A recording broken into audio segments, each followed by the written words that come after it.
ஸ்ரீமதே ராமானுஜாய நமக. நம்மளோட பிராரப்த கர்மாவாலையும் இந்த உலக விஷயங்கள் அப்படியே வாழ்ந்துட்டுருக்கிறனாலையும் நமக்கு திரும்ப திரும்ப ஜென்மம் வந்துட்டே இருக்கு இல்லையா? அதுலேருந்து நம்மளை மீட்டு பகவான் திருவடியில் சேர்க்கறதுக்காகவே அவதரித்தவர் தான் ஸ்ரீ ராமானுஜர். இப்படிப்பட்ட எதிராஜரை சேவித்து ஒவ்வொரு வாக்கியத்தையும் அவருடைய திருவடியில் சமர்ப்பிக்கிறாள் திருக்கோளூர் பெண் பிள்ளை. போன வாக்கியம் 53 பார்த்தோம், இங்குண்டு என்றேனோ பிரகலாதனை போலேன்னா. இப்போ அதுக்கு மாறுதலாக இங்கில்லை என்றேனோன்னு ஆரம்பிக்க போகிறா. 52வது வாக்கியம், இங்கில்லை என்றேனோ ததிபாண்டனை போலே. இப்போ கிருஷ்ணாவதாரத்துலேருந்து எடுக்கிறா வாக்கியத்தை. ததிபாண்டன் இவன் தயிர் பால் இதெல்லாம் விற்று ஜீவனம் நடத்துபவன். அறிவெல்லாம் ஒன்றும் கிடையாது. ஆய்குளத்து பையங்களுக்கு பெண்களுக்கெல்லாம் அறிவு கிடையாது இல்லையா? அவள் ஒன்லி ஏதோ கண்ணா தான் அவளுக்கு எல்லாம் கண்ணனோட இதை தான் தெரியும் அவளுக்கு.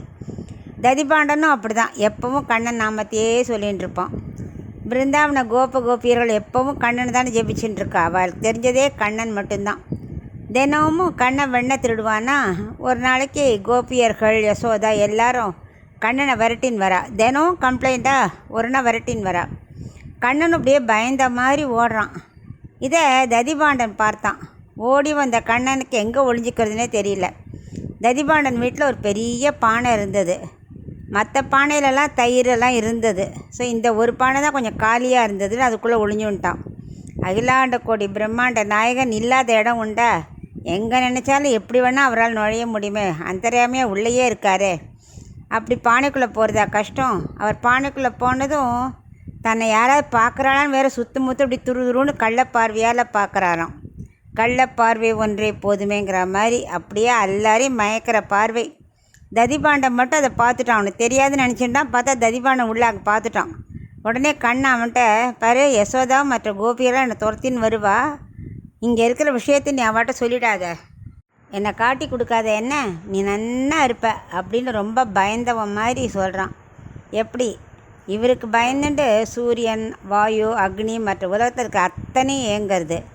இவன் ததிபாண்டவன்கிட்ட பயந்த மாதிரி நடிக்கிறார். எல்லாமே பகவானோட அற்புத லீலைகள் தானே. ததிபாண்டனும் சரின்னு சொல்லிட்டான். அதே மாதிரி யசோதையும் கோபியர்களும் வந்துட்டா. வந்தவுடனே ததிபாண்டன்ட்ட கேட்குறா, கண்ணன் வந்தானா இங்கே அப்படிங்கிறா. அதுக்குள்ளே ததிபாண்டன் என்ன பண்ணான், அவள் வரத்துக்குள்ளேயே பானை மேலே ஏறி மூடி மாதிரி உக்காந்துட்டான். ஏன்னா அவள் எட்டி பார்த்தாக்க தெரிஞ்சிருமே. ஸோ இவன் மூடி மாதிரி உக்காந்துட்டான். உடனே கண்ணை ரகசியமாக சொல்கிறான் அவன்கிட்ட, காட்டி கொடுத்துறாத என்ன அப்படின்னு முள்ள சொல்லின்னு இருக்கான். ததிபாண்டனும், கண்ணனா இங்கேயா, வரலையே, நான் அவனை பார்த்தே ரொம்ப நாளாச்சு, அவனை பார்த்தா சொல்லி யசோதாம்மா, ததிபாண்டன் ஒரு ஃப்ரெண்டு இருக்கிறதே நீ மறந்து போயிட்டியா, நான் பார்க்கணுன்னு சொல்லு. ஊர் முழுக்க சுற்றுறானான், ஆனால் இங்கே மட்டும் என்னை பார்க்க வரவே இல்லை அப்படின்னு இவனே மாற்றி விட்றான். ததிபாண்டன் பொய் சொல்லக்கூடியவனே இல்லை, கண்ணனுக்காக அப்படி பேசுகிறான். கண்ணனுக்கே ஒரே ஆச்சரியம். எல்லாரும் என்னத்தான் பொய்யம்பா, ஏலா பொய்யுரைப்பான்லாம் சொல்லுவா ஆண்டாள், அந்த மாதிரி என்ன சொல்லுவா, எனக்கு மேலே இருக்கானே ததிபாண்டன் அப்படின்னு அவனுக்கு ஒரே ஆச்சரியம். பூசணிக்காய் சோத்தில் மறைக்கிற மாதிரி இவ்வளோ பெரிய உருவத்தை இந்த பானைக்குள்ளே மறைச்சி வச்சுட்டு மூடி மாதிரி உட்காந்துட்டு எப்படி அளக்கிறான் ததிபாண்டன் அப்படின்னு அவனுக்கு ஆச்சரியப்பட்டு போகிறான் கண்ணனே. உடனே யசோதை சொல்கிற, இல்லையே இந்த பக்கம் வந்ததை நான் பார்த்தேனே அப்படிங்கிற. அதுக்கு ததிபாண்டன், யசோதாம்மா உனக்கு இப்போ யாரை பார்த்தாலும் கண்ணன் மாதிரியே தான் தெரியும், அவன் இங்கே வரவே இல்லை அப்படிங்கிறா. ஓ இருக்கலாம், ஆமாம் நான் அப்படி தான் நினச்சிட்டு இருப்பேன். சரி அவன் வந்தானே நீ என்கிட்ட கூட்டுன்னு வா என்ன அப்படின்னு சொல்கிறா. எல்லோரும் அவனை பார்த்து கம்ப்ளைண்ட் பண்ணிகிட்டே இருக்கா. நான் என்ன பண்ண சொல்லு, நீ சொல்கிறது வாஸ்தவம் தான் யசோதாம்மா, ஆனாலும் கண்ணன் ரொம்ப நல்லவன், அவனை சும்மா சந்தேகப்படாத. இந்த பானைக்குள்ளேருந்து கேட்ட கண்ணனுக்கு அப்படியே ஆனந்த கண்ணீரே வந்துருத்தான். இத்தனைக்கு இவன் தான் எல்லா தப்பும் செய்வான், பொய் சொல்லுவான், எல்லாம் பண்ணுவான், ஆனால் இவனை காட்டி கொடுக்காம அழகாக பறிஞ்சு பேசுகிறானேன்னு கண்ணனுக்கு ரொம்ப சந்தோஷம். யசோதையும் கிளம்பி போயிட்டா. அது அவள் கிளம்பி போயிட்டான்னு இவனுக்கு தெரியும் கண்ணனுக்கு. ஏன்னா அவள் காலில் தண்டை மாதிரி சத்தம் போட முடியாது, கொலுசு போட்டுருப்பாள் இல்லையா, அந்த சதங்க சத்தம் நன்னா தள்ளி போயிடுத்து, சத்தமே நின்று போயிடுத்து. அப்புறம்தான் கண்ணன் நினச்சிட்டா சரி யசோதா கிளம்பியாச்சு அப்படின்னு. அதுவும் எங்கும் உள்ளன் கண்ணன், அவர் தான் எங்கே வேணால் இருப்பார், அவருக்கு தெரியாதா தெய்வாம்சம் இல்லாத வஸ்து உலகில் உண்டா? ஆனால் அதை நம்ம உணர்ந்துக்கணும். இதைத்தான் அந்த திருக்கோளூர் பெண் பிள்ளை சொல்கிறா, இங்கில்லை என்றேனோ ததிபாண்டனை போலே. இவ்வளோ உள்ளுக்குள்ளே வச்சுட்டே தைரியமாக கண்ணனுக்காக சொன்னானே, அப்படி ஒரு பொய் சொல்லி ஃப்ரெண்டை காப்பாற்றினானே, அதுதான் விசேஷ தர்மங்கிறது. ஒரு சில சமயத்து நல்ல விஷயத்துக்காக நம்ம போய் சொல்லலான்னு சாஸ்திரமே சொல்கிறது. 3 தர்மம் இருக்குது. சாமானிய தர்மம், ஆபத் தர்மம், விசேஷ தர்மம்லாம் இருக்குது. இப்போது ஸ்கூட்டர்லாம் க்யூவில் நிற்கிறது, சிக்னல்னால் எல்லாம் வெயிட் பண்ணும் இல்லையா, அது சாமானிய தர்மம். அதே ஆம்புலன்ஸ் வந்ததுன்னா சிக்னலுக்காக வெயிட் பண்ண வேண்டாம், அது போயிடலாம், அது ஆபத் தர்மம். விசேஷ தர்மம்னா பெரிய பெரிய மினிஸ்டர்ஸ்லாம் வரா, பிஎம் வராருன்னா அதுக்கு சிக்னலே வேண்டாம், அவள் டைரெக்டாக போயிடுவாள், அது விசேஷ தர்மம். இங்கே கண்ணனை காப்பாற்றுறதுக்காக போய் சொன்னது விசேஷ தர்மம். யசோதையோட கால் சலங்க சத்தம் தள்ளி போய் குறைஞ்சே போயிடுத்தா அவனுக்கு தெரிஞ்சு போச்சு யசோதை கிளம்பியாச்சுன்னு. உடனே இப்போ சொல்கிறான் ததிபாண்டன்ட்ட, நகர்ந்து கொடா, என்னை மேலே வரணும், எனக்கு மூச்சு வாங்கிறது, மூச்சு முட்டுறது இங்கே, இதுக்கு மேலே எனக்கு உட்கார முடியல அப்படிங்கிறான். அதுக்கு ததிபாண்டன், கண்ணா நான் உன்னை இன்றைக்கி காப்பாற்றினேன்னா இல்லையா, இல்லைன்னா யசோதை என்ன பண்ணியிருப்பா, மறுபடியும் உன்னை கட்டி போட்டிருப்பா, அதில் நான் உன்னை காப்பாற்றினேன் இல்லையா அப்படிங்கிறான். கண்ணினுள் சிறுதாம்பினால் கட்டுண்ண பண்ணிய பெருமாயன், அவனே ஒரு பெருமாயன், அவனை கட்ட முடியுமா அப்படின்னு கண்ணன் சிரிச்சுக்கிறான் மனசுக்குள்ளே. ஆமாம் ஆமாம், நீ தான் என்னை காப்பாற்றினா, அதுக்கு என்ன இப்போ என்னை திறந்து விடு, நீ நகரு அப்படிங்கிறார் கண்ணன். அதுக்கு ததிபாண்டன், நான் உன்னை சமயத்துக்கு காப்பாற்றிருக்கேன், அதனால் நீ என்ன பண்ணணும், எனக்கு நீ மோட்சத்தை கொடுக்கணும். கண்ணன் சிரிக்கிறான். என்னது மோட்சத்தை நான் கொடுக்கணுமா? நானே நந்தகிஷோரன், யசோதையோட நந்தன், ஏதோ பால் தயிரை சாப்பிட்டுட்டு மாடை மேய்ச்சின்னு இருக்கேன், நான் சாதாரண மாட்டிடையன், என்னால் எப்படி மோட்சத்தை கொடுக்க முடியும், எனக்கே அந்த சக்தி அப்படிங்கிறான்.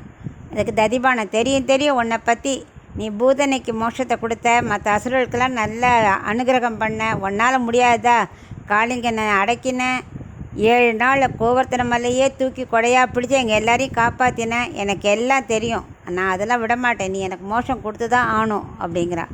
சரி தரேன், என்னை முதல்ல வெளியில் விடு அப்படிங்கிறான். அதெல்லாம் கிடையாது, தரேன்னு நீ சொல்லு, முதல்ல தருவேன்லாம் கிடையாது, தரேன்னு சொல்லு அப்படின்னே தந்தோம்னா. இது மட்டும் போகாது, இந்த பானைக்கும் சேர்த்து கொடு, இந்த பானை இல்லாமல் என்னால் இருக்கவே முடியாது, நான் போயிச்சா இந்த பானை என்ன பண்ணும் பாவம் தனியாக, இந்த பானைக்கும் சேர்த்து கொடு அப்படிங்கிறான். கண்ணனுக்கு ஒரே சிரிப்பு. சரின்னு பானைக்கும் கொடுத்தேன் அப்படிங்கிறான். ஸோ பானைக்கும் ததிபாண்டனுக்கும் மோட்சத்தை தந்துட்டான், தரேன்னு சொல்லிட்டான். அப்புறம் தான் கண்ணன் என்ன பண்ணான், ததிபாண்டன் இறங்கி கண்ணன் வெளியில் வந்தான். அப்புறம் ததிபாண்டனுக்கு மோட்சம் கிடச்சிதான், பானைக்கும் கிடச்சிது. 2 பேரையும் கூட்டின்னு போகிறதுக்கு புஷ்பக விமானமே வந்ததான், வைகுண்டத்துக்கு 2 பேரும் போயாச்சான். இதைத்தான் திருக்கோளூர் பெண் பிள்ளை சொல்கிறா. ஒரு பொய் சொல்லியா மோட்சத்தையே வாங்கிட்டார் ததிபாண்டன். உண்மையை சொன்னாலும் கண்ணன் தரார், பொய் சொன்னாலும் மோட்சத்தை கொடுக்குறார். அது எப்படி சொல்கிறோங்கிறத பொறுத்து, அந்த விஸ்வாசம் இருந்தால் போகும். ஒரு யானையை பாரு, குவலையா பீடத்துக்கு கொன்றான், அதே கஜேந்திரனுக்கு மோட்சத்தை கொடுத்தான். நம்மளோட தீராத விளையாட்டை என்னன்னு சொல்கிறது அப்படின்னு அவள் புலம்புறா. இந்த ததிபாண்டன் மாதிரி ஒரு பொய் சொல்லியாவது நான் மோட்சம் கேட்க மாட்டேன்னா பெருமாள்கிட்ட, வைத்தமானதி பெருமாள்கிட்ட இல்லாமல் கிளம்புறேங்கிறதே இருக்கேனே, எனக்கு புத்தி இல்லை, அதனால தான் நான் அப்படி சொல்கிறேன். இல்லைடா ததிபாண்டன் நல்ல சமயம் பார்த்து ஒரு பொய் சொல்லி வாங்கின்ட்டான் பாரு மோட்சத்தை அப்படிங்கிற திருக்கோளூர் பெண்ணை. யார்கிட்ட சொல்கிறா? இந்த பலராமனா அந்த கண்ணனோட இருந்தாரே அந்த ராமானுஜத்தை இப்போ சொல்கிறா. அது என்னென்னா, பலராமன் ஒரு நாள் கேட்குறான் நான் கண்ணன்ட்ட, என்ன கொஞ்ச நாள் ததிபாண்டனே காணோம், அந்த பானையும் காணோம் அப்படிங்கிறானா. அவனை கொஞ்சம் இப்படி சமாளித்து பார்த்தான், விடலை பலராமன். சொல்லு, நீ என்னமோ நடந்திருக்கு சொல்லு அப்படின்னோடனே விஷயத்தெல்லாம் சொல்லி அது 2 பேருக்கும் மோட்சத்தை கொடுத்துட்டேன் அப்படின்னானா. அதான் நீ பார்த்தேன் அப்படின்னு ஆச்சரியப்படார். பானைக்கும் மோட்சத்தை கொடுத்துருக்கேன்னு பலராமனுக்கு ரொம்ப சந்தோஷம். அதை நினச்சி பார்த்தா ராமானுஜருக்கு இப்போ ரசித்து கேட்டுருக்கார் மனசுக்குள்ளே. அதை விஸ்வாசந்தான். எதுக்காக வேணால் சரி, நமக்கு நல்லது நடக்கணும்னா அதுக்காக நம்ம போய் சொல்லலாம். அது பகவான் நமக்கு எதுக்காக சொல்லுறதை அவர் புரிஞ்சுன்றுவார். அதை நம்ம நன்னா தெரிஞ்சுக்கணும். ஏன்னா ராமானுஜரே ஒரு தயிர்காரிக்கு அப்படி தானே, அவள் தயிர் கொடுத்துட்டே வந்தா. அப்போ அவள் சொன்னால் உனக்கு என்ன வேணும்னோடனே, இல்லை எனக்கு ஒரு லெட்டர் வேணும், திருப்பதி பெருமாள் தான் மோட்சத்தை கொடுப்பார், அவர்கிட்ட உங்கள் சீட்டை கொடுத்தா கிடைக்குமாமே, எனக்கு வேணும், தயிர்காரி வாங்கின்னு போயிட்டாலே. அதெல்லாம் அப்படி ராமானுஜர் இப்போ நினச்சி பார்த்துக்கிறார். அது மாதிரி இங்கில்லை என்றேனோ ததிபாண்டனை போலே அப்படின்னு அந்த திருக்கோளூர் பெண்ணை சொல்கிற வாக்கியத்தை நம்ம தெரிஞ்சுட்டு பகவானுக்கு விசுவாசமாக இருந்துட்டு எதுக்காக நம்ம செய்கிறோங்கிறத புரிஞ்சுட்டு செஞ்சால் பகவானோட அனுகிரகம் என்றைக்கும் நமக்கு கிடைக்கும். அதுதான் இந்த வாக்கியம் சொல்கிறது.